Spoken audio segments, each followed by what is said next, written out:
Assalamualaikum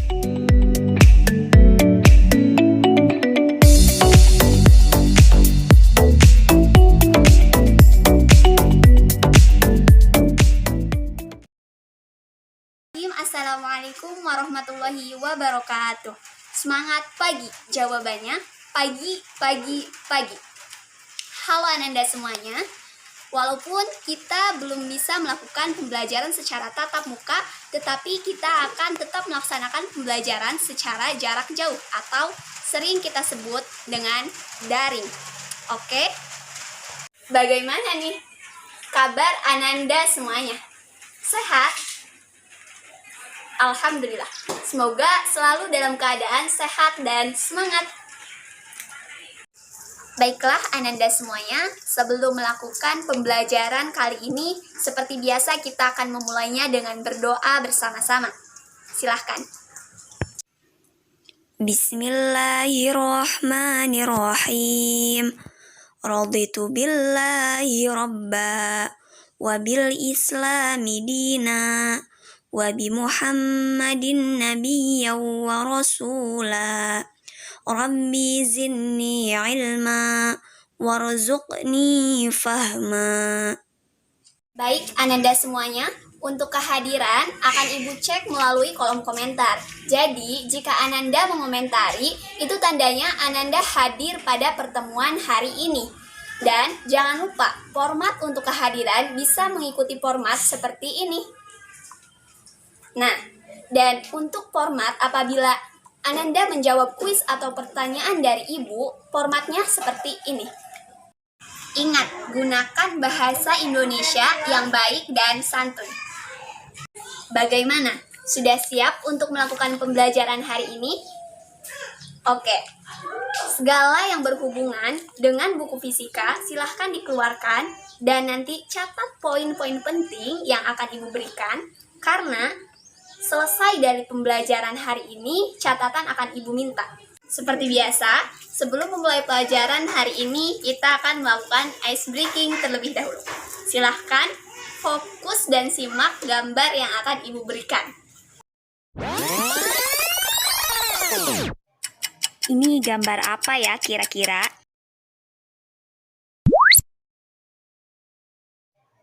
Ini gambar apa ya kira-kira?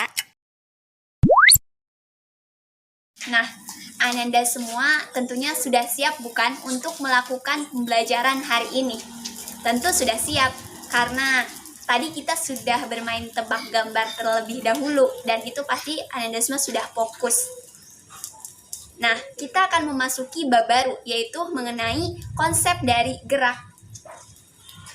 Sebelum beranjak ke materi, kita akan melihat fenomena di lingkungan sekitar. Let's go! Ketika Ananda sedang mendorong meja, ternyata itu termasuk sudah melakukan gaya. Dan saat mengerem sepeda, ternyata terjadi gesekan antara roda dengan jalan. Selanjutnya saat magnet menarik besi juga termasuk gaya loh ternyata. Nah, lain halnya dengan gerak. Ketika mobil sedang melaju cepat di jalan tol, dan ini termasuk contoh dari gerak lurus. Baik, Ananda semuanya, sekarang kita masuk ke materi, yaitu mengenai konsep gaya dan gerak. Ada tiga pokok bahasan kali ini, yaitu gerak lurus, gaya, dan hukum Newton. Tujuan pembelajarannya seperti telah Ibu sebutkan tadi, bahwa tujuan pembelajaran kita kali ini yang pertama yaitu menganalisis konsep gerak lurus, menganalisis konsep gaya, menganalisis konsep hukum Newton, membedakan perpindahan kelajuan, dan hitung kecepatan dan kelajuan. Nah, di sini ada beberapa konsepnya sebagai acuan untuk pembelajaran kita hari ini, di mana konsep gaya dan gerak itu terdiri dari gaya dan gerak itu sendiri kita dapat bedakan menjadi dua, atau kita klasifikasikan menjadi dua, gaya sentuh dan tak sentuh. Kemudian hukum-hukum yang berhubungan dengan gaya yang sangat kita kenal, yaitu dengan hukum Newton. Kita akan jabarkan ini nanti dari hukum 1, 2, 3, dan yang terakhir itu ada gerak, di mana di gerak ini kita nanti akan belajar mengenai jarak dan perpindahan, kemudian kecepatan, kelajuan, percepatan. Selanjutnya, yang pertama nih, kita bahas konsep gaya terlebih dahulu. Apa sih Ananda semuanya gaya itu? Gaya ini dapat didefinisikan sebagai tarikan atau dorongan yang diberikan pada benda. Nah, ilustrasinya bisa kita lihat seperti pada gambar bahwa seorang laki-laki itu sedang menarik sebuah blok atau kotak. Maka itu didefinisikan sebagai gaya. Selanjutnya nih, pengaruh gaya terhadap benda. Apa saja sih yang dapat dipengaruhi oleh gaya? Yang pertama, gaya ini dapat mengubah bentuk benda. Contohnya seperti apa sih, Bu? Contohnya itu seperti ketika Ananda semuanya sedang bermain atau memainkan plastisin. Tentu ketika Ananda meremas-remas atau membentuknya, maka itu tandanya Ananda memberikan gaya pada plastisin tersebut dan Ananda bisa mengubah bentuk benda tersebut. Kemudian yang kedua, mengubah arah gerak benda. Nah, contohnya ini ketika tadi seorang laki-laki sedang menarik menarik kotak. Nah, maka dengan gaya yang diberikan itu, seorang laki-laki itu dapat mengubah arah gerak benda atau arah gerak kotak tersebut. Dan yang ketiga di sini yaitu gaya dapat mengubah kecepatan benda. Selanjutnya, jenis gaya. Jenis gaya tadi sudah Ibu sebutkan bahwa jenis gaya itu diklasifikasikan menjadi dua. Ada gaya sentuh dan gaya tak sentuh. Di sini definisinya, gaya sentuh itu gaya yang melakukan sentuhan langsung dengan benda yang dikenai gaya oleh kita gitu. Contohnya seperti apa? Contohnya itu seperti ini Ibu contohkannya mobil. Mobil itu mengalami gaya gesekan dengan jalan. Nah, ini kan merupakan gaya sentuh. Dan yang selanjutnya nih, gaya tak sentuh. Kita definisikan gaya yang tidak membutuhkan sentuhan langsung dengan benda yang dikenai gaya. Contohnya apa coba? Di sini ada yang tahu tidak? Ya, gaya magnet. Tentu, ketika Ananda semuanya sudah tahu, magnet contohnya bisa menarik besi. Kan itu tanpa disentuh, tapi mereka itu langsung mendekati magnet. Maka itulah yang kita sebut sebagai gaya tak sentuh. Selanjutnya contoh gaya sentuh ya, kita lihat contoh-contohnya. Di sini ada gaya otot, contohnya seorang yang mendorong meja. Yang kedua ada gaya gesek, seperti sepeda berhenti karena gesekan antara karet rem dan velg pada roda. Dan yang ketiga masih gaya gesek, contohnya gesekan telapak kaki dengan lantai saat ketika kita berjalan. Sekarang contoh gaya tak sentuh. Tadi Ibu sudah contohkan gaya magnet. Nah, yang kedua itu gaya gravitasi. Contohnya buah mangga jatuh ke bumi. Tuh, ini tanpa disentuh, tapi tiba-tiba jatuh sendiri. Selanjutnya penjumlahan gaya. Penjumlahan atau pengurangan dua buah gaya atau lebih itu kita sebut sebagai resultan gaya. Rumusnya itu kita rumuskan sebagai resultan sama dengan sigma F atau sama dengan F1 ditambah F2 ditambah dan seterusnya. Terus kita contoh nih. Misalnya ada soal. Dua orang sedang mendorong mobil dengan gaya masing-masing 50 Newton dan 40 Newton. Jadi, gaya yang dikerjakan oleh dua orang tersebut itu berapa? Kita gunakan rumus yang di atas. Kemudian kita masukkan bahwa diketahuinya F1 itu 50 dan F2 itu 40. Nah, kita jumlahkan, langsung jumlahkan dan hasilnya itu 90 Newton. Lalu ada pertanyaan, bagaimana nih Bu jika berlawanan arah? Contohnya, jika yang 50 Newton ke arah kanan, sedangkan 40 Newton ke arah kiri. Berapa resultan gayanya dan nanti arahnya kemana gitu. Kita sama menggunakan persamaan yang di atas, tapi kita ketahui bahwa yang F2 itu 40 Newton itu arahnya ke arah kiri. Berarti ketika berlawanan arah kita simbolkan dengan tanda minus. Minus F2. Masukkan nih angka-angkanya. Terus kita ketahui juga bahwa ketika minus ketemu plus itu hasilnya apa? Ya, hasilnya minus. Maka 50 Newton dikurangi 40 dan hasilnya itu 10 Newton ke arah kanan. Kenapa sih Bu ke arah kanan? Karena di sini kita dapatkan 10 Newton dan hasilnya tidak negatif. Nah, ketika hasilnya negatif, maka itu arahnya berlawanan, yaitu ke arah kiri. Itu kita beranjak ke konsep hukum Newton. Sebelumnya di sini Ibu akan bercerita terlebih dahulu mengenai hukum Newton ini sendiri.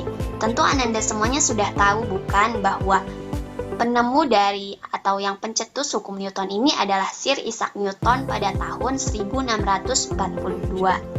Nah, ceritanya itu bagaimana sih Bu? Jadi Ibu perkenalkan terlebih dahulu bahwa Sir Isaac Newton ini adalah seorang ilmuwan fisika berkebangsaan Inggris yang mempelajari tentang gravitasi. Nah, ide Newton ini tentang gravitasi bumi ini muncul saat ia sedang duduk di bawah pohon apel seperti pada gambar ilustrasi yang Ibu tampilkan di sini. Nah, saat itu Newton tertimpa apel. Nah, Newton berpikir, kenapa ya apel yang sudah masak selalu jatuh ke tanah? Tidak pernah gitu melayang-melayang ke atas di udara. Ini membuat Newton terus berpikir. Nah, kemudian menurut Newton bahwa apel yang jatuh menuju pusat bumi itu disebabkan oleh adanya gaya tarik bumi. Yang jatuh menuju pusat bumi disebabkan oleh adanya gaya tarik bumi yang nilainya ini sangat jauh lebih besar dari gaya tarik apel ke bumi. Gaya tarik bumi yang sangat besar mampu mempengaruhi gerakan benda-benda yang ada di permukaan bumi. Betapa luar biasanya ya seorang yang sedang diam kemudian tertimpa apel, terus dia berpikir dan menghasilkan sebuah hukum dan kita mempelajarinya dan bermanfaat untuk kita semua. Jadi untuk Ananda semuanya, jangan pernah berhenti atau jangan pernah untuk belajar dari hal sekecil apapun itu. Kita langsung masuk ke materi ya. Kita ketahui hukum Newton itu ada 3, 1, 2, 3. Kita masuk ke hukum 1. Hukum 1 menyatakan bahwa benda akan diam atau bergerak lurus beraturan jika resultan gaya yang bekerja pada benda itu sama dengan 0. Atau secara matematisnya itu dapat kita simbolkan dengan sigma F sama dengan 0. Contohnya seperti apa sih Bu hukum 1 Newton ini? Nah, contohnya itu gambar ini. Ketika Ananda sedang dalam kendaraan atau ketika sedang dalam motor nih yang sedang bergerak, kemudian motornya direm secara mendadak, maka pasti badan Ananda akan terdorong ke depan. Adapun sebaliknya, ketika kendaraan digas secara mendadak, pasti tubuh Ananda juga seolah-olah akan terdorong ke belakang. Itu contoh dari hukum 1 Newton. Kita beranjak ke hukum 2 Newton. Hukum 2 Newton menyatakan bahwa kecepatan yang ditimbulkan oleh gaya yang bekerja pada sebuah benda berbanding lurus dengan besar gaya dan searah dengan gaya itu dan berbanding terbalik dengan masanya atau massa kelembaban benda itu. Kita rumuskan secara matematis bahwa A sama dengan sigma F per M. Kecepatan berbanding lurus dengan gaya dan berbanding terbalik dengan massa. Contohnya, seperti apa kira-kira? Ada yang tahu? Contoh 2 hukum Newton. Ya, tadi sudah Ibu tampilkan, contohnya juga seperti seorang laki-laki yang sedang menarik kotak. Nah, ketika gaya yang diberikan oleh laki-laki ini besar, maka itu percepatannya juga akan semakin besar. Begitu contohnya. Selanjutnya, hukum 3 Newton ini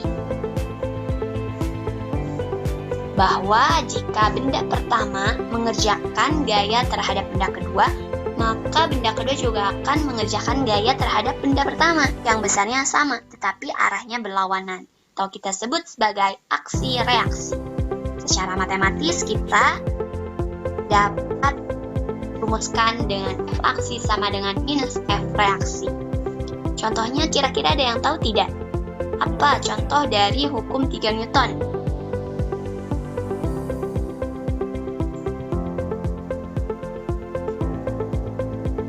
Nah, kita lihat nih, ilustrasi dari penerapan atau contoh hukum Newton. Di sini ada roket. Nah, roket ini kenapa sih Bu bisa meluncur ke udara? Disebabkan karena adanya gaya aksi reaksi. Makanya, si roket ini dapat meluncur ke luar angkasa. Begitu.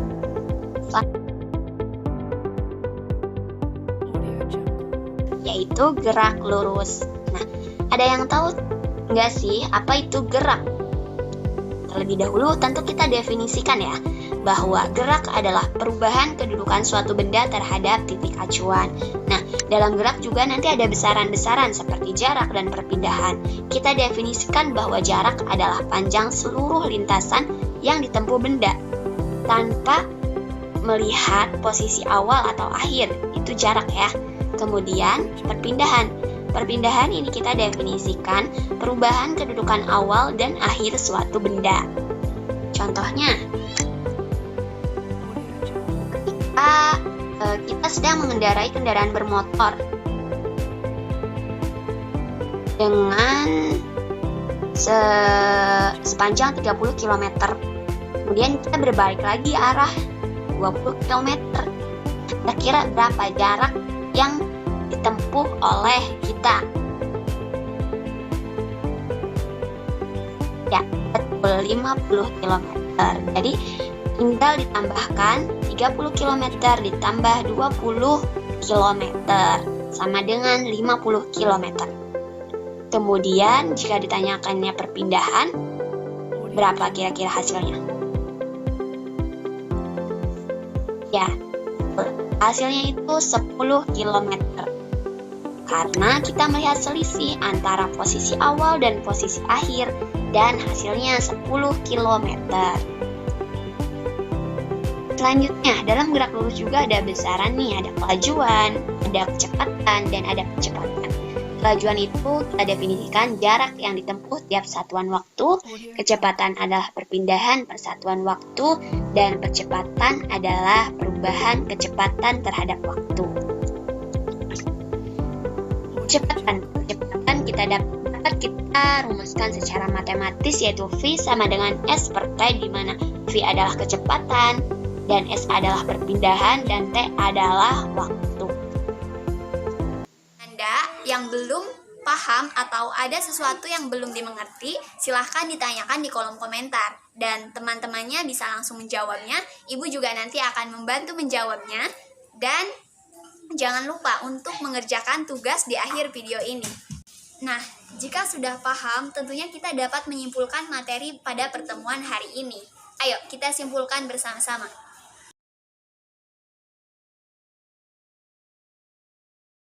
Pertemuan kita kali ini tentang konsep gerak tentunya semoga dapat dipahami, dan untuk materi selanjutnya kita akan membahas mengenai penerapan hukum Newton dalam kehidupan sehari-hari. Ananda semua harus sudah membaca materi tentang konsep penerapan hukum Newton dalam kehidupan sehari-hari. Mungkin cukup sekian materi untuk pertemuan kali ini, semoga dapat bermanfaat. Tetap jaga kesehatan dan patuhi protokol kesehatan. Terima kasih, kurang lebihnya mohon maaf. Wa kafa billahi syahida. Wassalamualaikum warahmatullahi wabarakatuh.